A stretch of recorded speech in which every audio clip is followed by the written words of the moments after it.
जलन। ममता बहुत ही सीधी और प्यारी लड़की थी, वहीं सुनील एक सरल और आगे बढ़ने की सोच रखने वाला लड़का। सुनील, बेटा सुनील कहाँ है? अरे जरा एक गिलास पानी तो दे दो। हाँ माँ, अभी आया। क्या माँ, पानी तेरे सर के पास ही तो रखा है, क्या हो गया है? तबीयत खराब है क्या? अरे नहीं नहीं, वो उठने का मन ही नहीं कर रहा था तो देखा ही नहीं। वैसे क्या कर रहा है? यहाँ बैठ ना मेरे पास। माँ पढ़ रहा था। वो क्या है ना, नौकरी में तो वक्त नहीं मिलता, अब ऑफिस से घर आकर ही तो वक्त मिलता है। अच्छा अच्छा ठीक है, पढ़ ले जा बेटा। सुनील पढ़ लिख कर और आगे बढ़ना चाहता था, लेकिन माँ की तबीयत खराब देखकर सोचता है कि शादी ही कर ले। कब तक माँ का ख्याल वो अकेले रख पाएगा? तो एक दिन, माँ ये ममता है, मैंने इससे शादी कर ली है। तुम्हारी तबीयत भी ठीक नहीं रहती तो मैंने सोचा शादी कर लेता हूँ।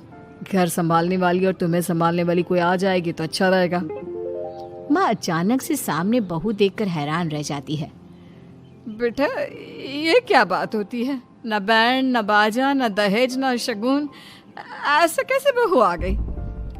माँ तू तो जानती है मैं नौकरी के साथ पढ़ाई कर रहा हूँ, तो कहाँ से इतना पैसा बचा पाता कि धूमधाम से शादी करता। वैसे भी माँ, लोग तो आकर खाकर निकल जाएंगे, इसलिए बस वैसे ही। माँ जी, मैं आपका ख्याल रखूंगी। वैसे भी ये आगे की पढ़ाई कर रहे हैं, अच्छा कुछ कर गए तो सबके दिन फिर से अच्छे आ जाएंगे। सास को ममता की बात ठीक तो लगती है, लेकिन मन में कहीं ना कहीं लगता है कि कहीं बहू बेटे को लेकर फुर्र ना हो जाए और फिर तो वो रह जाएगी अकेली। बेटा देख, मेरा जो कुछ भी है वो सुनील ही है, और सुनील का भी अब इस दुनिया में मैं ही हूँ और कोई नहीं। क्या सुनील? बिल्कुल माँ, लेकिन आज से ममता भी मेरे जीवन का अहम हिस्सा है, जैसे तू है। सास को बड़ा बुरा लगता है कि उसकी सल्तनत में कोई और हिस्सेदार कैसे हो सकता है। कैसे कोई और उसके 30 साल के बेटे की जिंदगी में अचानक से आकर बराबर का हिस्सेदार बन सकता है। देख बहू, मैं भले थोड़ा बीमार रहती हूँ, लेकिन इसका मतलब यह नहीं कि घर की चीजों में मेरा कंट्रोल खत्म हो गया है।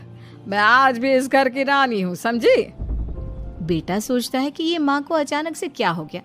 कल तक जो माँ कहती थी कि जिंदगी का कोई भरोसा नहीं, वो अचानक से जंग के मैदान की झांसी की रानी कैसे बन गई? माँ क्या हो गया है? सब ठीक है ना?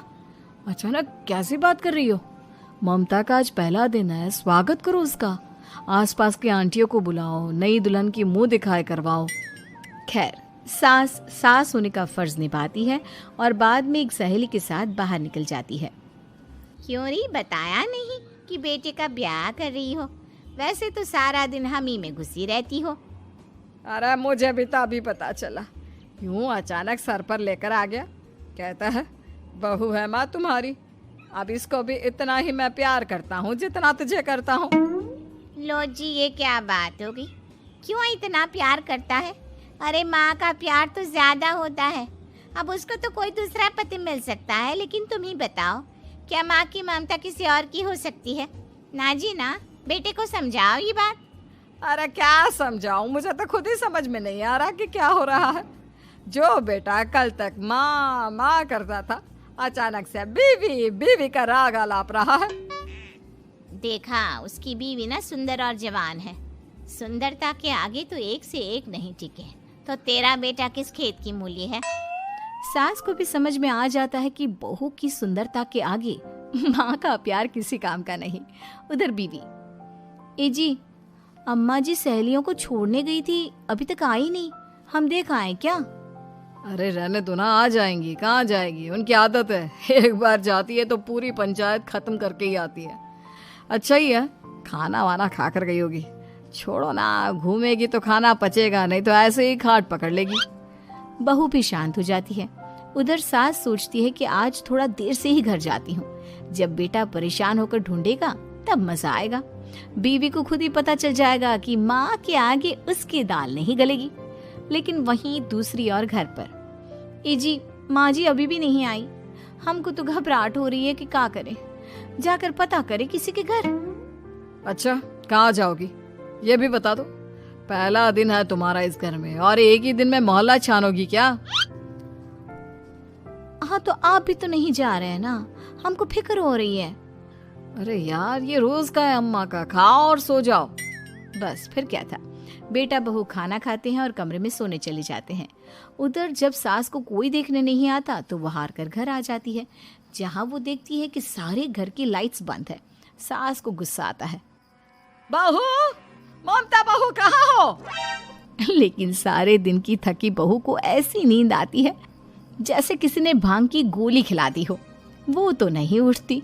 उठकर आ जाता है बेटा। अरे क्या बात है अम्मा, काहे चिल्ला रही हो? अरे सो जाओ ना, सुबह की थकी है बहू, वो सो रही है। जोर से बोलोगी तो नींद खुल जाएगी उसकी। माँ को गुस्सा आ जाता है। फिलहाल तो सो जाती है, लेकिन मन ही मन ढेर सारा जहर बहू के लिए भरा होता है। सुबह बहू चाय बना रही होती है कि सास धीरे से गैस तेज कर देती है, जिससे चाय का बर्तन जल जाता है। और जैसे ही बहू चाय का बर्तन उठाती है, उसका हाथ जल जाता है। मेरा हाथ जल गया। वो जोर जोर से चिल्लाकर इधर उधर भागती है कि सास थोड़ी देर में उसके हाथ में पानी डाल देती है। हाय रे बहू, क्या कर रही हो? पहली बार रसोई छुई हो क्या? सासू माँ, गलती से गैस तेज रह गई थी और बर्तन जल गया, जिससे मेरा हाथ जल गया। हाय रे, कितना गंदा दाग। छी छी छी छी, मुझे तो उल्टी आ रही है तेरा गला हुआ मांस देखकर। तू ना मुझे अभी साथ से खाना मत लगाना। बहू भी खुद का हाथ देखती है तो उसे भी रोना आ जाता है। कुछ दिनों के बाद सास की सहेली आती है। बहू चाय बनाकर लाती है। उसके जाने के बाद सहेली कहती है, बहू की सुंदरता ऐसी है कि कोई भी दीवाना हो जाए। वैसे तेरे बेटे का क्या हाल है? अरे वैसा ही है, बहू के पीछे लट्टू। क्या करूं, कुछ समझ में नहीं आ रहा। मैंने तो बहू के चेहरे पर दिवाली के पटाखे की चक्री फेंक दी, उसका पूरा चेहरा जल गया। अब देखो ना रही सुंदरता, और ना ही अब मेरा बेटा उसे पूछता है। अरे अब तो वो उसे छोड़कर दूसरी भी देखने को बोल गया है मुझे। बहू सारी बात सुन रही होती है। आंटी, एक बात बताइए, क्या भरोसा है कि दूसरी सही आए और आपके अनुसार रहे? देखिए आंटी, मेरी सासू माँ को गलत बात सिखाने की जरूरत नहीं है। हमारा परिवार साथ में खुशी से रह रहा है। देख बहू, मेरी सहेली की बेइज्जती ना कर, वही अच्छा रहेगा तेरे लिए, समझी? बहू नहीं मानती है। वो बार बार उनकी सहेली को घर से निकल जाने को कहती है। तभी सास की सहेली पास के चूल्हे से लकड़ी लाकर बहू के चेहरे पर लगा देती है। बहू जोर जोर से रोने लगती है। अरे ये क्या कर दिया? मैंने कहाँ किया, ये तो तूने किया। तू ही नहीं चाहती थी कि बहू बेटे के साथ रहे, भला मैं क्यों करूंगी? मैं तो चली, निपटो अब। बहू रो रही होती है, दर्द से चिल्ला रही होती है, लेकिन सास उसे डॉक्टर के पास नहीं ले जाती। तभी पति आता है। क्या हो गया ममता? ये दाग कैसे लगा? तुम कैसे जली? ममता कुछ नहीं कहती, बस दर्द से करा रही होती है। पति माँ की तरफ देखता है। हो ना हो माँ, ये पक्का आपका काम है। आप ही ममता से जला करती थी ना। देखना माँ, अब पुलिस आएगी, केस बनेगा, लेकिन पहले मैं ममता को अस्पताल लेकर जा रहा हूँ। सभी अस्पताल जाते हैं, जहाँ डॉक्टर ममता की सास से कहते हैं, आपने तो नहीं जलाया ना बहू को? अब ममता की सास के तो पसीने छूट रहे होते हैं। वो घबरा कर कहती है, ना ना डॉक्टर साहब, कैसी बात करते हैं? हम क्या जलाएंगे अपनी बहू को? डॉक्टर ममता के पति से पूछते हैं। देखिए, क्योंकि ये ससुराल में जली है तो मामला पुलिस का बनता है, तो आप पहले पुलिस को बुलाइए, तभी इलाज पूरा होगा। सास डर जाती है कि अब तो बच्ची जिंदगी जेल में ही रहना होगा। रहने दीजिए ना, पुलिस को क्यों बुलाना? सारी हंसी खत्म हो जाएगी जब पुलिस के डंडे पड़ेंगे। बहू को जलाना भले ही बहुत आसान हो, लेकिन उसके बाद सारी जिंदगी जेल की हवा खाना। सास डर जाती है।